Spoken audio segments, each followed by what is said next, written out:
के पार्टी के जो कुछ एमएलए हैं वो आ जाएंगे, कांग्रेस को भी तोड़ देंगे 2 मिनट में। लेकिन नहीं कर रहे हैं ऐसा। दोनों को उप मुख्यमंत्री बनाए हुए हैं, दोनों को उचित सम्मान दे रहे हैं। ऐसा नहीं है कि एकनाथ शिंदे उप मुख्यमंत्री और फोन जा रहा है, देवेंद्र फडणवीस का सारा कॉल ले रहे हैं, मुख्यमंत्री और कॉल ले रहे हैं, लेकिन दोनों उप मुख्यमंत्री को कार्य करने की पूरी स्वतंत्रता मौजूद है। जो ये दोनों बाप बेटा करता था कि इनके मंत्रालय में, एकनाथ शिंदे के मंत्रालय को भी कंट्रोल करता था ये पेंगुइन, जो उद्धव ठाकरे का जो बेटा है आदित्य ठाकरे, ये कंट्रोल करता था। तो उस वो जो नाराजगी थी एकनाथ शिंदे में, वो जो अपमान था, उस अपमान के घूंट को पी करके कितना दिन रहते साथ में एकनाथ शिंदे, और आखिरकार एकनाथ शिंदे ने वो किया जो उनको करना चाहिए था, उन्होंने कर दिया। और धोखा किसने दिया? प्री इलेक्शन अलायंस था शिवसेना का बीजेपी के साथ, और उसके बाद इन्होंने झूठ बोला कि अमित शाह ने मुझे वायदा किया था कि मैं आपको मुख्यमंत्री बनाऊंगा। कैसे? 56 सीट लेकर के आए आप, 110 के आसपास सीट भारतीय जनता पार्टी को, और आप कह रहे हैं कि मुख्यमंत्री हम बनेंगे। इससे बुरी बात और क्या हो सकती है? तो आप ब्लैकमेल कर रहे थे बड़ी पार्टी को। इस बार अमित शाह ने 2019 में नहीं चलने दिया, उसकी वजह से इन्होंने तोड़ दिया संबंध, और फिर जस्ट अपोजिट विचारधारा के साथ वो चले गए। खैर, चले गए तो चले गए, कोई बात नहीं, अब वो इतिहास बन गया। विधानसभा चुनाव के बाद सरकार बन गई भारतीय जनता पार्टी की, 132 सीट लेकर के लार्जेस्ट पार्टी है। अभी भी चाहे तो सरकार बना सकती है अपने बल पर, लेकिन अमित शाह ने कहा कि 2029 में हम अपने बल पर सरकार बनाएंगे। ये संकेत दिया बाप बेटे को, आपका अब मिट्टी में मिलना तय है। ये संकेत शरद पवार के लिए नहीं है, ये संकेत एनसीपी अजित पवार के लिए भी नहीं है, ये संकेत शिवसेना एकनाथ शिंदे के लिए भी नहीं है, ये संकेत है बाप बेटों के लिए। आपने जो अभी ये फैलाया हुआ था इतने वर्षों से कि हमारी बातचीत हो रही है, और इनके छुटभइये नेता इसका दुष्प्रचार करते हैं कि एफआईआर इसलिए फाइल नहीं हो रही है क्योंकि अमित शाह ने कह रखा है, दिशा सालियान के केस में एफआईआर इसलिए नहीं फाइल हो रही है क्योंकि मोदी जी ने कह रखा है, देवेंद्र फडणवीस तो इनके घर में बंधे हुए हैं। ये दुष्प्रचार इनके नेताओं ने, वो जो तबलची है एक राउत, जो नचनिया है, वो फैलाते रहता है।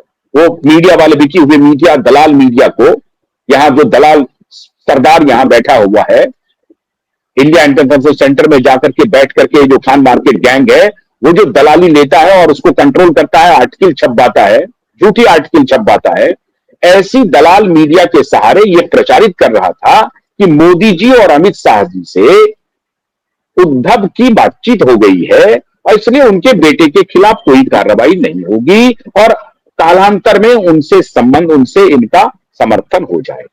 अभी एक बैटरी है सोशल मीडिया पे जो लगातार ये प्रचार कर रहा है कि नीतीश कुमार एनडीए गठबंधन से बाहर चले जाएंगे चुनाव के बाद। बीच में ही उड़ा दिया कि अमित शाह ने कह दिया है कि चुनाव के बाद विधायक दल तय करेगा मुख्यमंत्री का चेहरा कौन होगा। तो बीच में ये भ्रामक खबर फैलाना शुरू कर दिया कि नीतीश कुमार दल बदल कर सकते हैं, नीतीश कुमार अपना अलायंस तोड़ करके महागठबंधन के साथ जा सकते हैं और फिर मुख्यमंत्री रह सकते हैं अगले 5 साल के लिए। क्लैरिटी है कैबिनेट मिनिस्टर के रैंक के, और खुद अमित शाह ने कह दिया कि न तो केंद्र में वैकेंसी है प्रधानमंत्री के लिए और न ही बिहार में वैकेंसी है मुख्यमंत्री के लिए। जो हमारे मुख्यमंत्री हैं वो आगे भी हमारे मुख्यमंत्री रहेंगे। लेकिन बीच में कुछ लोगों ने, कुछ ब्रोकरों ने, हो सकता है उसमें नीतीश कुमार ने भी कुछ संकेत दिए होंगे, क्योंकि नीतीश कुमार पर भरोसा नहीं किया जा सकता है, आज भी नहीं किया जा सकता है। भारतीय जनता पार्टी की परेशानी है कि बिहार में नीतीश जी को उनको साथ में रखना पड़ रहा है, और नीतीश जी इसी स्थिति का फायदा उठाते हैं और ब्लैकमेल करते रहते हैं।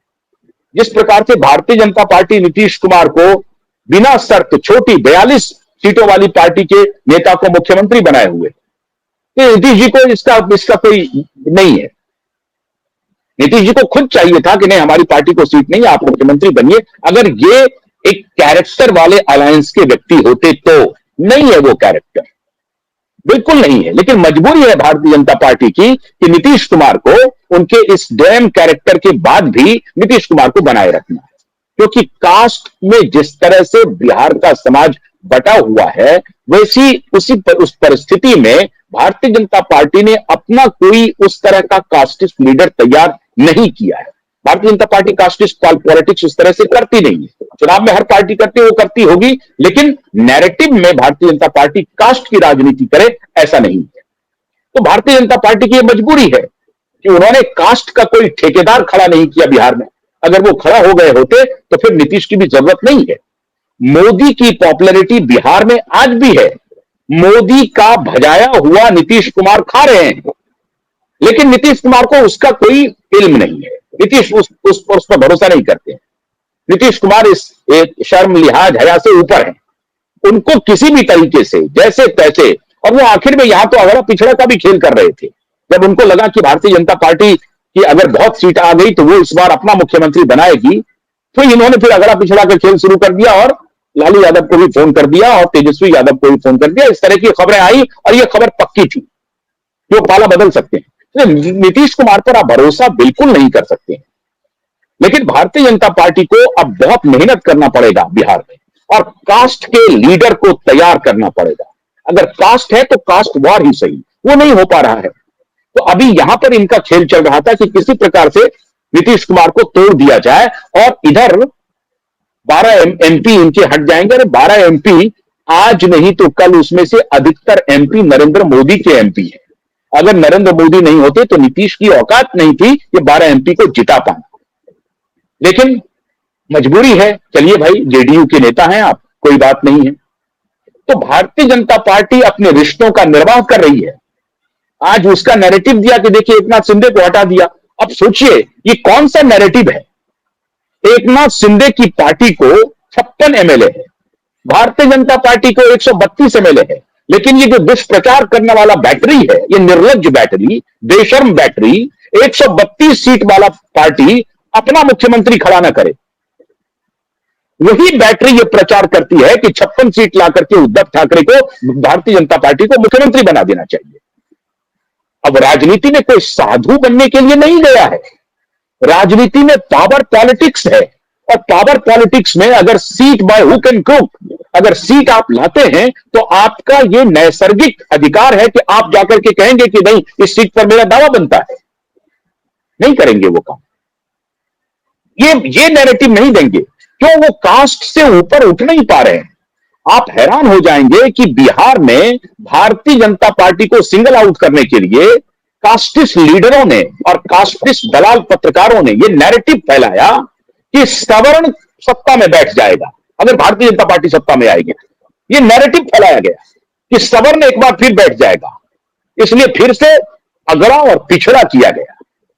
यह आंदोलन, यह नैरेटिव खड़ा किया गया कि नीतीश कुमार को आप घोषित कर दीजिए मुख्यमंत्री का उम्मीदवार, और भारतीय जनता पार्टी को मजबूरी में नीतीश कुमार का नाम घोषित करना पड़ा। यह है इन लोगों के नैरेटिव की ताकत। बीजेपी की तरफ से किसी भी जाति का मुख्यमंत्री होगा तो सवर्ण सत्ता में आ जाएगा। यह नैरेटिव कर रहे हैं ये दलाल, ये कास्टिस्ट और बिके हुए पत्रकार, दलाल पत्रकार, ये नैरेटिव फैलाते हैं। तो यही नैरेटिव फैला रहे थे कि उद्धव ठाकरे के साथ इसलिए हॉबनॉबिंग हो रही है क्योंकि नीतीश कुमार समर्थन वापस ले सकते हैं और सरकार इनकी खतरे में पड़ सकती है।